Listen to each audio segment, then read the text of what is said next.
ebe Nyankopɔn ase samre yebetu ye ho ahye Nyankopɔn ensa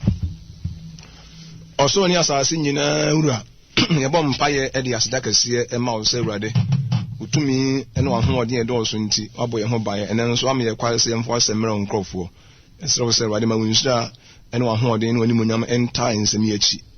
na enye nhyira maye eda wase we ne Awurade Yesu din mu amen amen. Eba Nyankopɔn asese Nyankopɔn ahu ye mobɔ bio na ne nso ɔdina asɛm kronkron no esa ema ye biewu na no ye pese ye kasa akra nso efa word of command ho ye kasa fa word of command ho ɔhyɛ asɛm na pese ye ka ho asɛm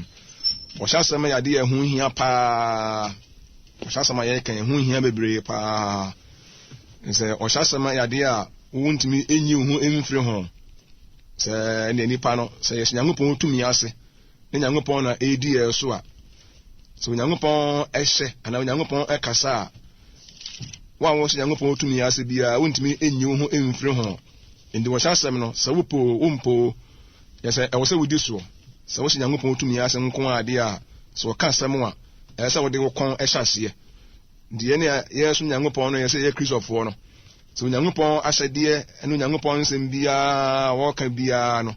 se ye po yempo awose ede kon hyase Yesu kan o se modɔme a muni mahyɛdeɛ so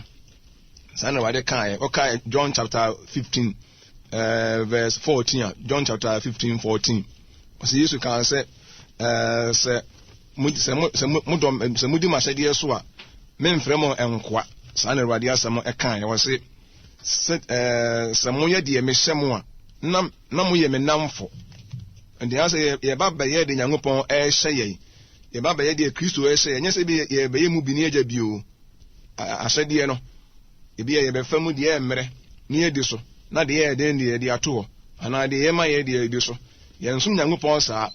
ayira se Nyankopɔn asɛm de nyina ba ye adwuma ana Nyankopɔn asɛm ye ni so koraa udibi so no wa ni nyina so a eyekwa wo se mo ye de me hyɛm a se de wo se ye bi se ye ɛnna no se na fe de ne na ye ba ye ne namfo nom so ndi ɔhyɛ nya futu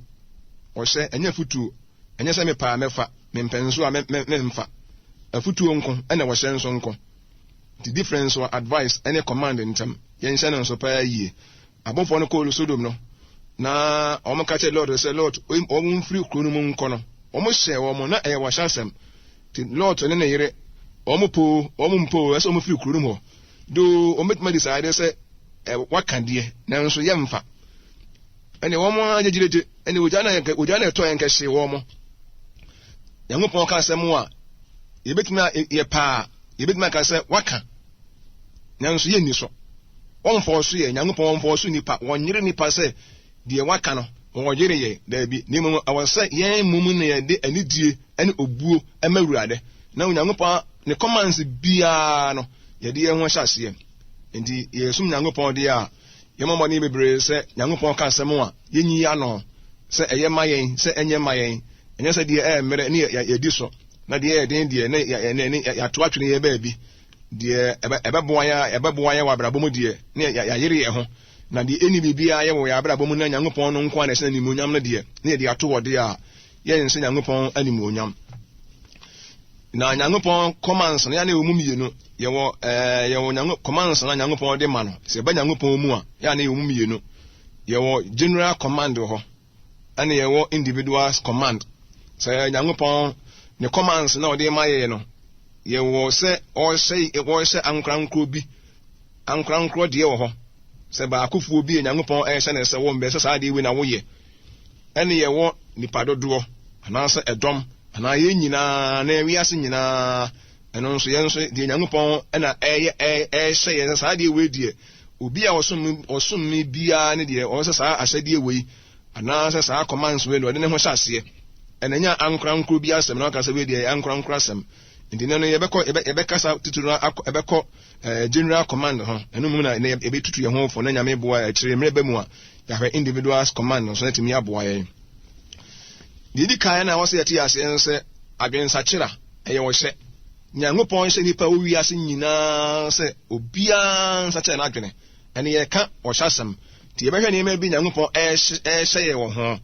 a enye se me pa meye ana me mpa menye yen nka Nyankopon asem no Acts chapter 17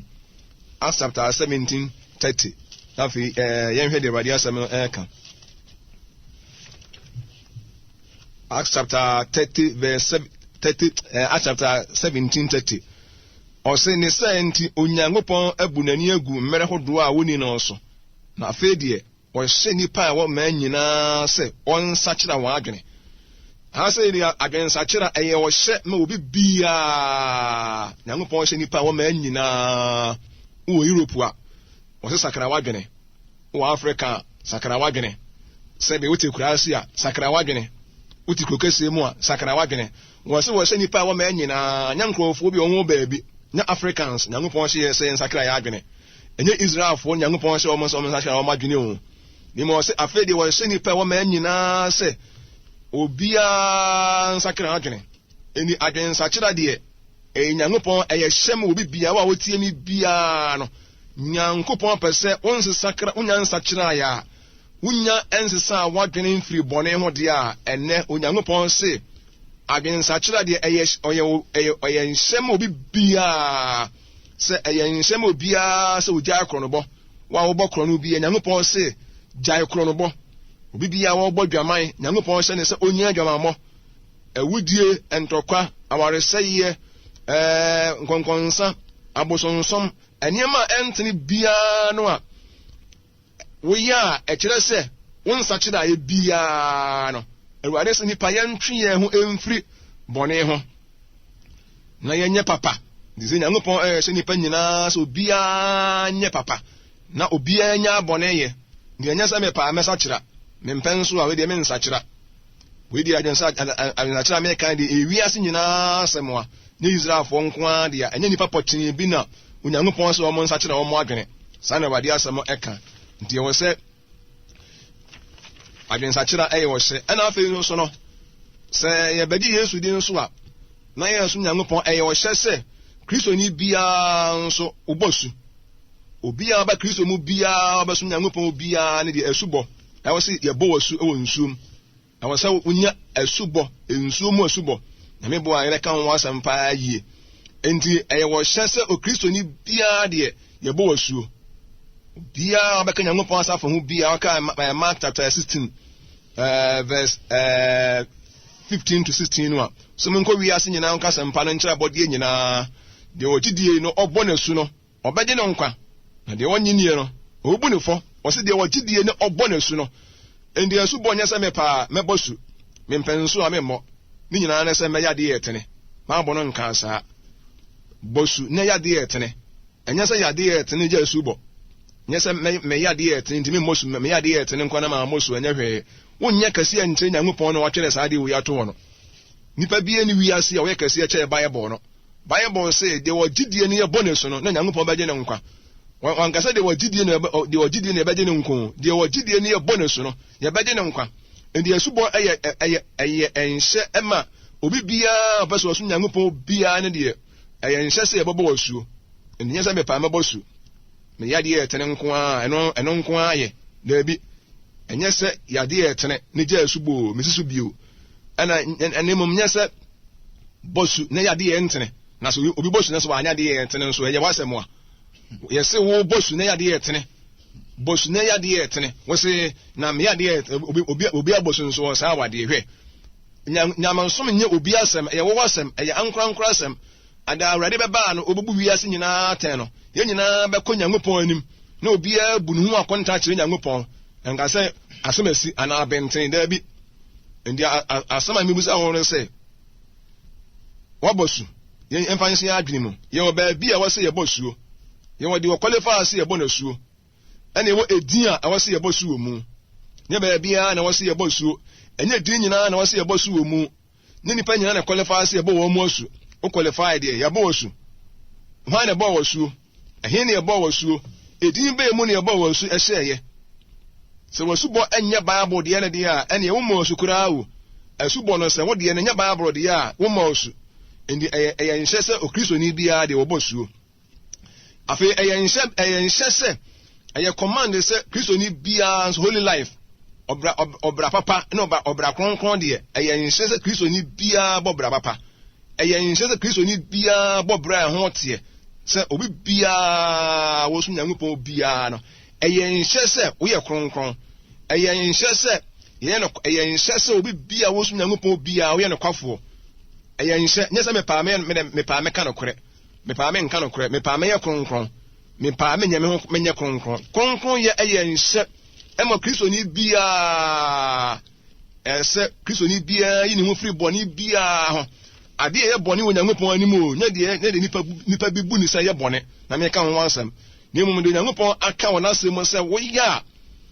unya na hinie mu kwai ana ye ya yentimi mane nche no na obegina so abu ye fo no wo ye Kristo ni dia eyen hye se ade boni bia wo twe ho free ho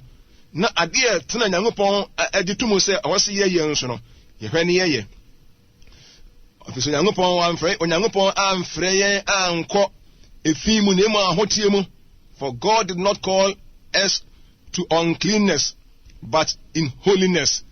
Onyankopɔn amfrɛ ye anko efimu ne mu ahotie mu.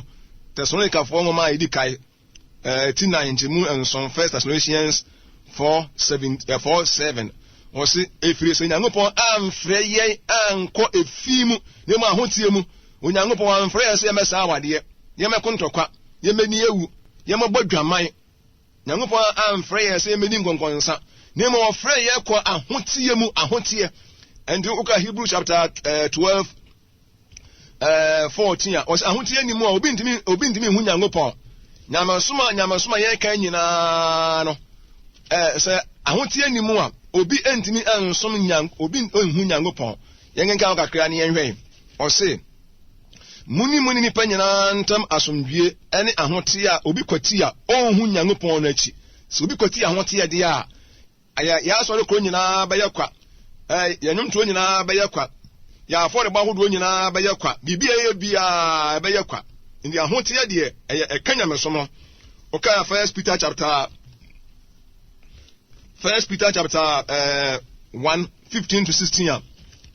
1 Peter chapter 1 15-16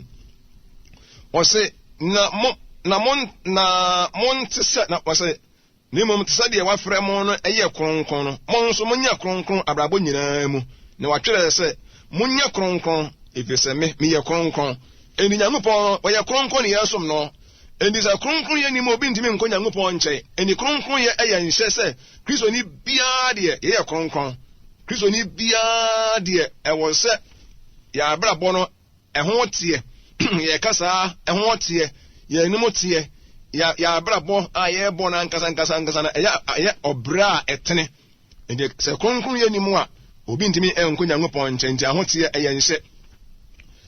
na wo se oka Bible no so odo oka Ephesians John chapter 15 verse 17 Jesus say o say yes ye ne do ye ho Kristofo ye ne yesu Nyankopɔn hia se timi do ye ho odo ye nhyɛ se wo ye Kristoni a wo do wo nua ɛnyɛ se obi no wo wa wo tie menya wadwene se obi no na akɔhɛ se ye no ye ho yes wo ka ho bi onye mo nya se obi na no mre bi ya na ye pese obi do ye obi ye papa obi ye adoye wo se wo me kwase wadwene mu o se ye no do ye ho na se do ye ho de ya na be ma nipa hu se ye na suafo se ye na me hyɛ se mo no do mo ho so ye o se ye na me hyɛ mo nti odo ye nhyɛ nye se me pa me do me penso me no odo me na ma do obi me ho no me me so me no opema sama na so ma po asem bi da bi nya me so nkyere ye sa nya me so nkyere ye sa ha da me ka Kristo mu o ba Kristo mu dia se hu se Kristo mu nua de eye nua pa ye nhyɛ no nso na fa wi asen so se dodo ye ho eno nso eka ho so se sa na Awurade asɛm aka eye nhyɛ se Kristo ni bia nya ho nkronkron obi a wo so Nyankopɔn bia de se woni ho nkronkron a wuntime nko Nyankopɔn nkyɛ ti ho nkronkron tu mu a onye nyame ba until we can also for as many as are led by the Spirit of God, these are the sons of God. And Crawford Nyankopɔn nkronkron edi won kai. Ewade nkronkron na echire won kwa no. San Crawford na Nyankopɔn ba. Okay, Romans chapter 8:14. Romans chapter 8:14. So do Nyankopɔn hom ka wo mo no. Hom na Nyankopɔn ba. Okay, Romans chapter 8 verse 8 nso a Romans chapter 8 verse 8 ya. was obi ni Kristo honhom a wonya ne dia eni se Kristo honhom ntu mu a onga se uni honhom o uni Kristo honhom a se Kristo ne honhom ni mo ntumi ntwini nkruma Kristo nipa kasa tia Kristo moja akura no a unhu se uyam yesew obi kasa tia Yesu wo ne ne sori a uyam yesew se Kristo honhom tu mu a wo ba twini nkruma Kristo na wasa nipa na ye Kristo dia na Kristo honhom tu nipa mo nso obobra papa ne ne ye na kwa nyina so fata Kristo ye ha na nso sa na Awurade asɛm aka enti obia wo sum Nyankopɔn obia na ye nhyɛ sɛ Kristo ni bia no obinya ho nkronkron na ade atena se asum Nyankopɔn ye nhyɛ sɛ Kristo ni bia na Nyankopɔn asafo ma omo Kristo asafo mu a mo age Kristo ade bia na ye nhyɛ sɛ obia ko communion obia waje Yesu ade ya bo wasu bia wo Awurade Yesu Kristo din mu ama onya bɔ ne fafire bia no ɛwɔ sɛ okɔ communion okɔ Awurade adidi ɛyɛ nhyɛ nti ɛnyɛ sɛ bia mepa communion mepa mɛkɔ mempan so a menkɔ da bi ɛyɛ sɛ obi bia nti na yɛ undi memfa suban bɔne bia so nkɔ communion yɛni mfa ɔbrɛ bia yɛpɛ bia nkɔ Awurade akyerɛ kwan a yɛmfa so nkɔ communion no wakyerɛ sɛ de yɛnsi nyɛ no ɛne ɔbrɛ a yɛmfa nkoro endi Awurade adidi ɛyɛ nhyɛ ma Kristo ni bia ɛne yɛ ka ɛnema bia ɛyɛ nhyɛ ma Kristo ni a wobɛgye Awurade dia wontimi nyi hu mfiri ho nyane nyina na ebetimi aka ho asɛm ni mu yɛ ka mu bi na timi aboa ya ma yɛtimi ahwe yɛn ho so yie endi wo ka 1 Corinthians chapter 11 22 to 34 11 22 to 34 1 Corinthians ɛkyerɛkyerɛ wonim nyina endi communion Awurade adidi ɛyɛ nhyɛ nyame pa abɛkɔ mempenso a menkɔ ɛna endi memfa bra bia so nkɔ ni mu yɛ obra a wɔsɛ de kɔ Awurade pono ho se yɛkɔ Nyankopɔn pono ho ne yɛkɔ no bia sɛ de yɛ pa yɛ mu Awurade ensuro Awurade ɛne yɛte asɔre mu so ne yɛnkɔ communion so a ne yɛsɛ yɛnka Nyamesom ho communion duru communion nkɔfo bebrenu ankɔ sɔre obi so be so hu ni papa wo yɛ sɔfo na wo kyerɛkyerɛ Nyankopɔn nkrɔfo pa na pɛ sɛ hu nkɔfo pa wo mo kɔ heaven a wo sɔfo no bɛkɔ heaven dia wo twɛ heaven ticket dia na bɛ sɛ nkɔfo hu nkɔfo bi wo mo twɛ ka ho dia edu communion da yɛ ahwɛ ɛhɔ na abɛhunu asa nkɔfo ɔmo Nyamesom na so ɔmo Nyamesom communion ɛyɛ nhyɛ yɛhɛ no nso so ɛyɛ sɛ obi akɔ communion na afei nso no ɛyɛ nhyɛ sɛ Kristo nkrɔfo nso yɛdi nhyiamu meeting together ɛwɔ sɛ nyinaa nso yɛdi nhyiamu ɔka Nyankopɔn asɛm no wɔ Hebrew chapter 10 verse 25 wa wɔsɛ mma yɛnya yɛn ho nhyiamu sɛdeɛ ebinom nya nyɔɔyɛ ne mmom ne tutu yɛn ho yɛn ho fo dodo no a mo hu sɛ ɛda no ɛbɛn no endi asɛ no ɛyɛ nhyɛ sɛ Kristo ni bia deɛ wɔne Nyankopɔn asafo ehyia na mo tie Nyankopɔn asɛm ɛnyɛ sɛ bia mia de ebi hɔ a ɔmo yɛ isolated nti ɔmo de ɔmo nko avi sɛ ɔmo betuma te ɔmo ho na ɔmo akenka abaya bɔ na ɔmo abɔ ɔmo nko ampa yɛ da bi Kristo som ɛnyɛ sɛ ɛnyɛ wɔn nko a Nyankopɔn ahennie no ɛyɛ sɛ wɔba mu bie na nkɔfo a wɔn mo nyinaa bɔ mo som Nyankopɔn no nso no mo nyinaa mo hyia mu na mo tie Nyame asɛm na mo bɔ mpaeɛ ndi ɛyɛ nhyɛ sɛ Kristo ni bia na deɛ edurumra a Kristofoɔ mo hyia mu sɛ wɔn no kora safo mu wo asafo kyerɛkyerɛ Nyankopɔn asɛm a ɛwɔ sɛ mmere bia yɛ hyia mu bia no wo hɔ esɔɛ agye sɛ bia yareɛ anaa bia kɔntuo anaa asɛm hia bi ɛna ɛsɛ ukwae ɛnɛ bebree no a te fie wɔn nkwa sɔre ɛnɛ lukewarm attitude aba Kristosom pa Kristosom no boturo bojo obi so yɛ Kristo ni pa enwume so ne ha wɔn nkɔ ɛmɛra wɔn de hyia mu bɔ mpa yɛ ti Nyankopɔn asɛm wɔn nkɔ ye Kristosom ɛyɛ yɛ tae pa na ɛyɛ di nipa nsɛm obi yɛ Kristo ni pa so wɔn pa sɔre korɔ yɛ sɛ ɛno anso na no aka sɛ me yɛ Kristo ni na nso sɛ Nyankopɔn nkrɔfo ɛhyia mu a Bible no sɛ ɛyɛ nhyɛ sɛ Kristo ni bia sɛ wo hyia mu no wɔte fie ɔnkɔ ɔkɔdwuma ba wa brɛ ani hani akwadworo ne na afa Kristofo bebree ani hani akwadworo yɛ te radio ho nko a na yɛ te a TV ni ahwa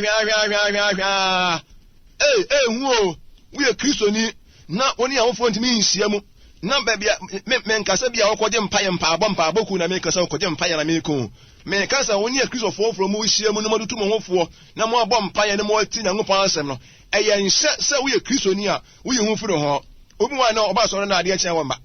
Kristosom bi binom Kristosom tai pa tai sɛ Kristo ni pa Umua no to afa ba akopɛ. Odana nkoso da ye ne hunu na pa na akwa sɔre. Umua na afi ni wakolifu akra. Umua no resume. Umua no kolifu. Eye osani pa obi ode sa bia ne oye poor Christian.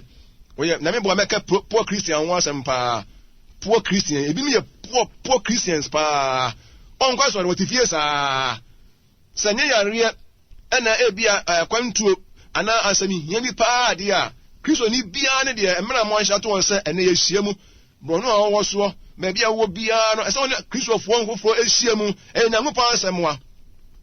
se TV ntie nkwasori a yenue se radio ntie nkwasori yenue business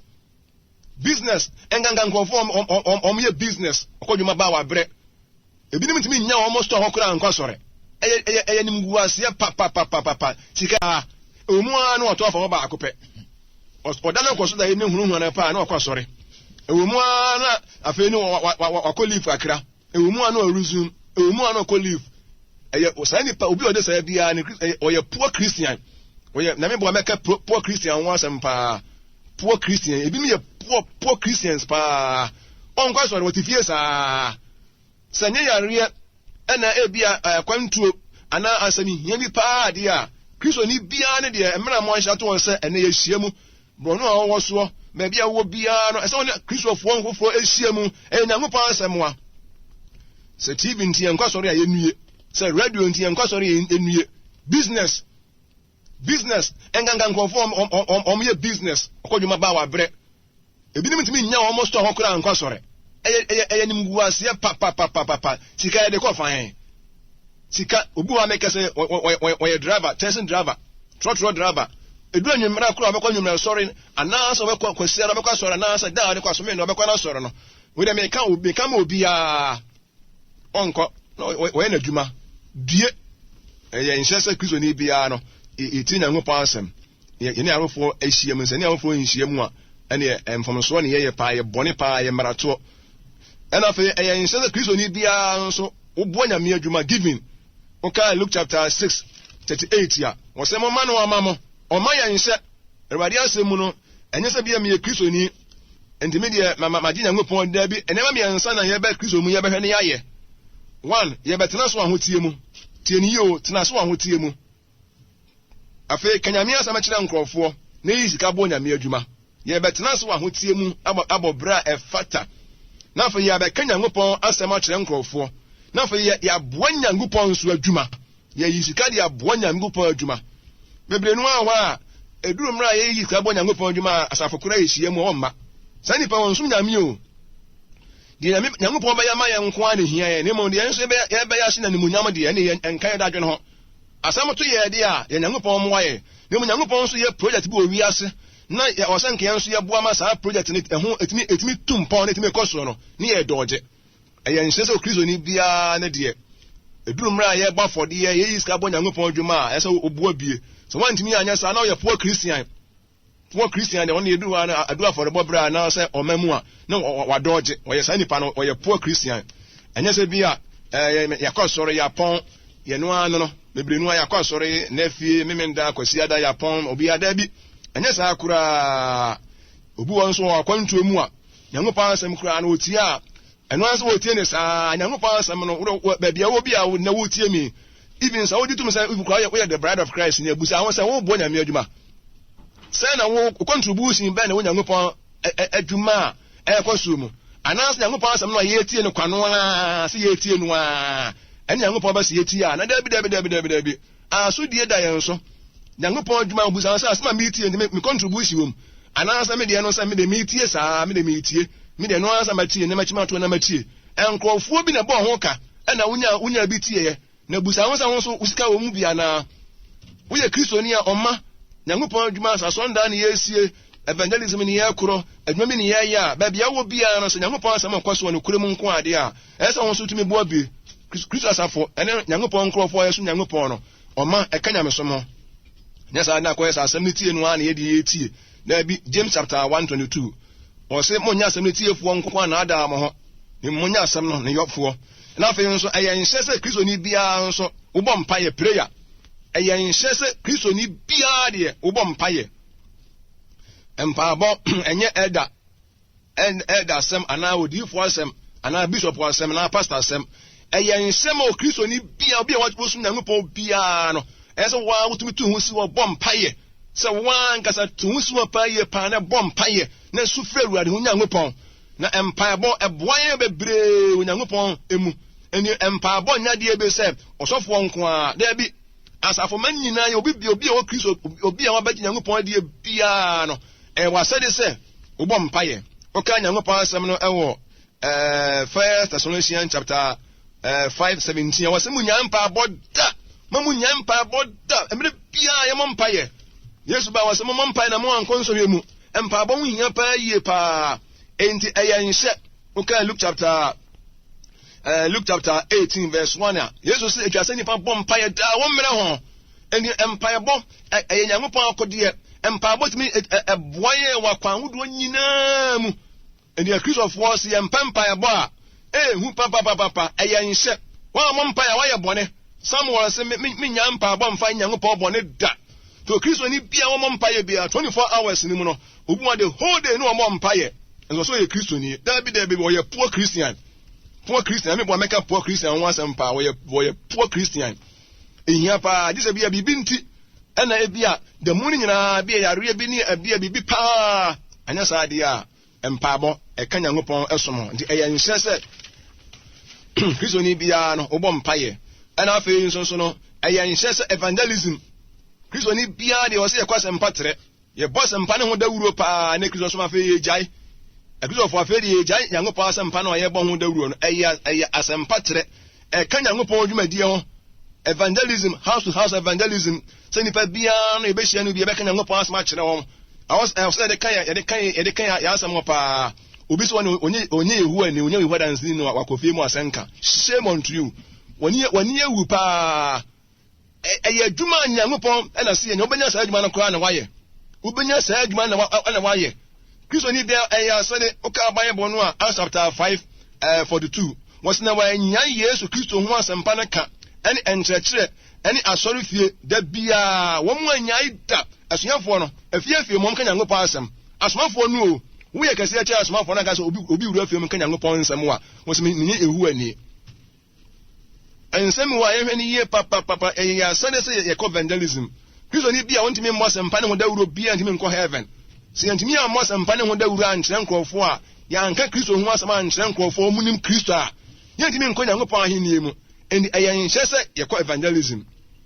na fe nso eyen hye sɛ Kristo ni bia wo adwuma ho so a utua tax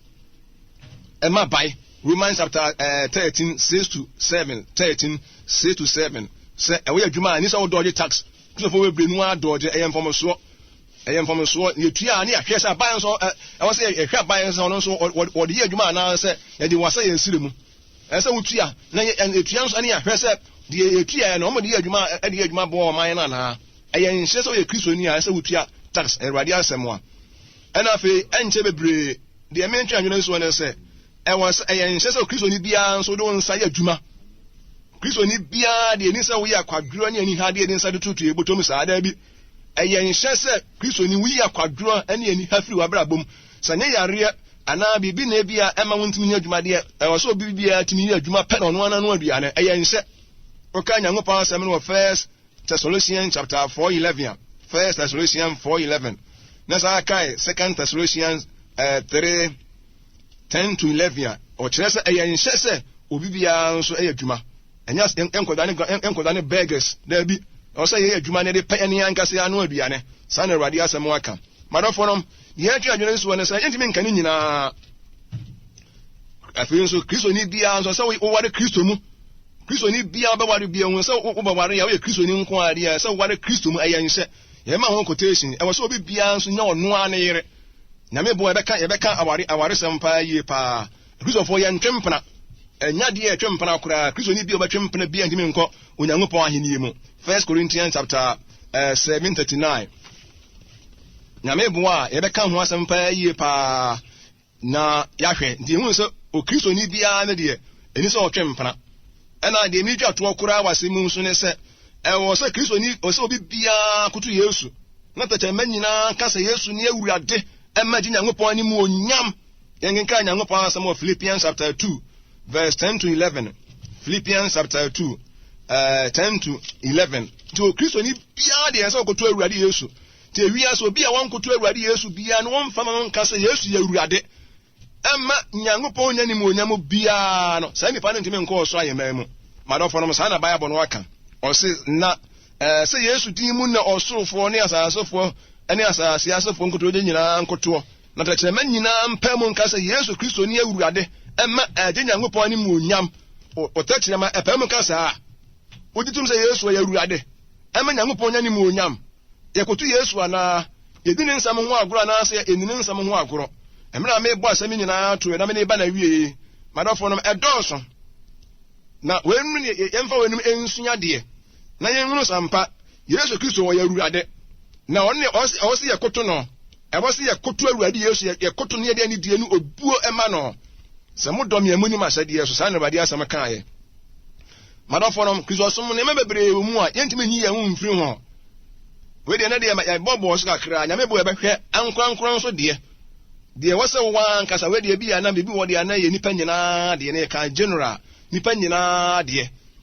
ti eyen hyese obo mpaye eyen hyese yeko evangelism eyen hyese yeko tinyame asem eyen hyese yeko communion eyen hyese yebo bra papa eyen hyese ye yiska bo nyame adwuma eyen hyese yesum Nyankopɔn minua ba ne minua be ma na wutie me wohu sɛ eyen hyema wo eyen hyese ye twe ho firi mpran ho empran sɛm adwaman ye yi ho firi adwaman mo bia ho adwaman e wo sɛ ye ho firi ho ene Awurade asɛm aba wo nkyɛe ye bɔ mpaye so wonya mfa Awurade Yesu emeye wo kra agye nkwa a ene ekwan da ho sɛ ne obema wo nsa so no hu sɛ ampa oba Kristo mu a enye sɛ oba ba ye de wa wo pɛ ye o hyense mi wo hɔ a ɛyɛ sɛ nipa bia oba Yesu mu a ɔde wo kon hyase ɛyɛ nhyɛ sɛ wo tena so kronkron ye mu kronkron ye ni mu a obi ntumi ehu Onyankopɔn ye bɔ mpaye ɔkronkron ni asafo awurade ene wasɛm waba bɔ mpaye so sɛ awurade obehu ye mɔbɔ na yetimi de ye ho ahyɛ awurade won nsɛm wase wo se wamfɛ ye mfiri wamfɛ ye ama efi mu na mo mfɛ ekɔ ahotie mu si enye kronkron fɛ sɛ awurade wo ye kronkron ɛyɛ nhyɛ sɛ Kristo ni bia ye kronkron wale me bɔ mpaye sɛ enne hu ye o mamɔbɔ me de arefo nyina ɛsɛ wonsa de o man Ghana nso ɛsɛ wonsa hyira ye ma asomdue mra wo man mu yɛda wase ɛwɛ ne Awurade Yesu din mu amen amen yo yɛda Awurade asibebre apostle Kwaten so Awurade inhyira wo bebre no kwasem ni wonsam ɛkyere nipa nyamesom Kristosom ensem we de yɛkyere Kristosom ni nyina so de gyina so de yɛsɛ obi a wo yɛ Kristo ni bia de woyɛ sɛ nema we nyina de tomusina anya de Onyankopɔn aheni ne betimi anyam kwan ɛsan sɛ ɛyɛ ɔhyɛ nema a Onyankopɔn hyɛ yɛsɛ yɛnyɛ Awurade adaworo ma asɛm na ba yɛ nkyɛn awie afutuo ni adesua ba ni yesua firim yɛma asɛm nkasa nkyerɛ yɛn na ɛyɛ yɛn kwagye enyina so saa bre apostle akasa awie opɛ sɛ ɔfrɛ apostle betimi afrɛ no 0244 021 223 0244 021 223 ofre apostle obedi so na wona akasa the bride of Christ and the dear radio assembly we kumasi ade ehia wo West Coast demonstration so am run about be ade atafufu gina fa kai kotafo no so am run about wodi wani a kire tafo kwan so no gate green wo ho no wura mu ho no mo ana ye wo anopa bi fi wo so mase 9:30 na pon 12:30 the radio da romamu a ene radio asema kama no se Kristo som ne nisi etene fi na ye banzo wo se ye ba ne da bia no emu momo de bebre ni emra na asem no ntumi enye enhira emfa emayem